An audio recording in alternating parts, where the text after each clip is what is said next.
परशुराम जी को अपनी माता का सिर क्यों काटना पड़ा और क्यों उन्होंने 21 बार इस पृथ्वी से क्षत्रियों का संहार किया था, जानकारी सनातन धर्म से संबंधित है। शॉर्ट में बताऊंगा, इसलिए वीडियो को बिना फॉरवर्ड किए पूरी देखिएगा।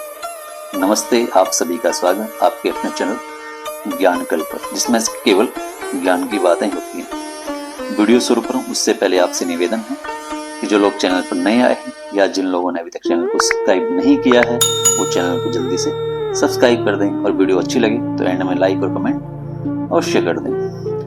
हमारे पुराणों के अनुसार परशुराम जी का जन्म त्रेता युग में हुआ था। इनका जन्म इनके पिता महर्षि जमदग्नि द्वारा संपन्न पुत्रेष्ट यज्ञ के उपरांत देवराज इंद्र द्वारा वरदान के रूप में वैशाख शुक्ल तृतीया को माता रेणुका के गर्भ से हुआ था। विष्णु पुराण के अनुसार इनका मूल नाम राम था।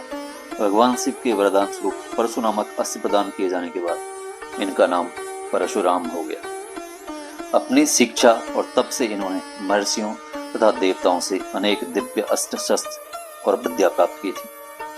अब प्रश्न है कि परशुराम जी को अपनी माता का सिर क्यों काटना पड़ा।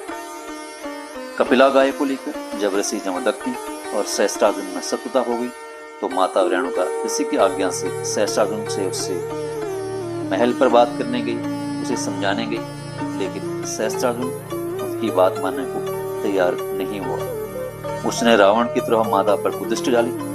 माता ने उसे कहा कि मैं 5 पुत्रों की मां हूं और तुम्हारी भी माता जैसी ही, परंतु सहस्त्रार्जुन पर इन बातों का कोई प्रभाव नहीं पड़ा और वो बलपूर्वक माता को पाने का प्रयास करने लगा। सही समय पर सहस्त्रार्जुन की पत्नी के आने से वो माता को तो नहीं पा सका, लेकिन इधर ऋषि जमदग्नि अत्यधिक चिंतित और क्रोधित हो गई। उनको माता के चरित्र पर संदेह होने लग गया। अत्यधिक समय बीत जाने के बाद जब माता रेणुका आश्रम में आई तो ऋषि ने विवेकहीन होकर अपने पुत्रों को आदेश दिया कि वो अपनी माता का सिर काट दें।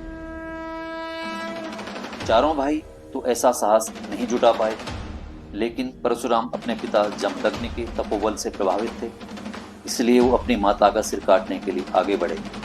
उनको आगे बढ़ता देख उनके चारों भाई उनको रोकने आए तो परशुराम ने पहले उन चारों का वध किया, उसके बाद अपनी माता का सिर काट दिया। परशुराम से ऋषि जमदग्नि प्रसन्न हुए और पुत्र परशुराम से वर मांगने को कहा। तो परशुराम जी ने कहा, पिताश्री, यदि आप मुझे वर देना चाहते हैं तो वर के रूप में मुझे मेरे भ्राताओं और मेरी माता को पुनर्जीवित कर दो, यही मेरे लिए सबसे बड़ा वरदान। और फिर ऋषि जमदग्नि ने अपने तपोबल से उन 5 को जीवित कर दिया। अब दूसरा प्रश्न है कि परशुराम जी ने 21 बार क्षत्रियों का संहार क्यों किया था। पौराणिक कथाओं के अनुसार हैय वंश के राजा सहस्त्रभाव, या जिसको सहस्त्रार्जुन भी कहा जाता है, उसने घोर तपस्या करके भगवान दत्तात्रेय को प्रसन्न किया था और उनसे वरदान के रूप में 1000 भुजाएं और युद्ध में किसी से परास्त नहीं होने का वरदान पाया था। एक बार सहस्त्रार्जुन आखेट करते करते ऋषि जमदग्नि के आश्रम में पहुंच गया।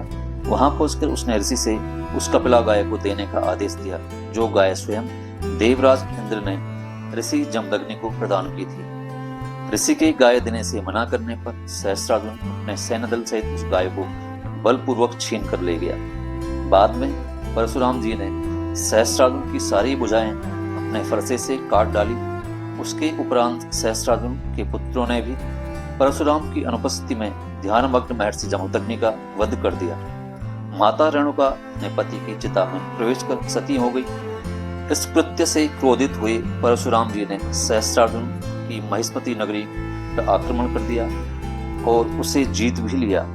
क्योंकि सहस्त्रार्जुन एक क्षत्रिय था तो परशुराम जी का क्रोध पूरे क्षत्रियों के लिए उबल पड़ा। इसके बाद उन्होंने पूरे 21 बार इस पृथ्वी से क्षत्रियों का संहार किया था।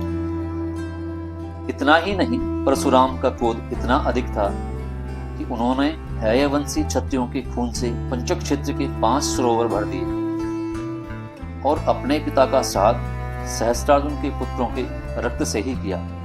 बाद में ऋषि चुची ने स्वयं प्रकट होकर उन्हें विनाश करने से रोका।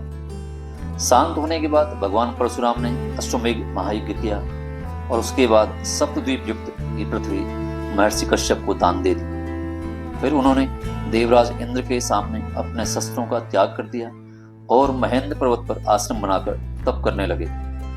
परशुराम जी भार्गव गोत्र के सबसे आज्ञाकारी संतानों में से एक थे। उन्होंने सदैव अपने गुरुजनों और माता पिता की आज्ञा का पालन किया। परशुराम जी ने भीष्म, द्रोण और कर्ण सहित सैकड़ों ब्राह्मणों को शिक्षा दी थी और ये कहा जाता है कि कर्ण को शिक्षा देने के उपरांत जब उन्हें यह ज्ञात हुआ कि कर्ण एक सूतपुत्र है तो उन्होंने कर्ण को शाप दे दिया कि मेरी सिखाई हुई विद्या जब तुम्हें आवश्यकता पड़ेगी तो तुम्हारे किसी काम नहीं आएगी। भगवान परशुराम जन्म से तो ब्राह्मण थे किंतु कर्म से वे सदैव एक क्षत्रिय रहे। आज के लिए बस इतना ही। जानकारी कैसी लगी कमेंट करके अवश्य बताएं और एक नए विषय पर नई वीडियो के साथ बहुत जल्द मिलते हैं। तब तक के लिए नमस्कार। जय श्री राम।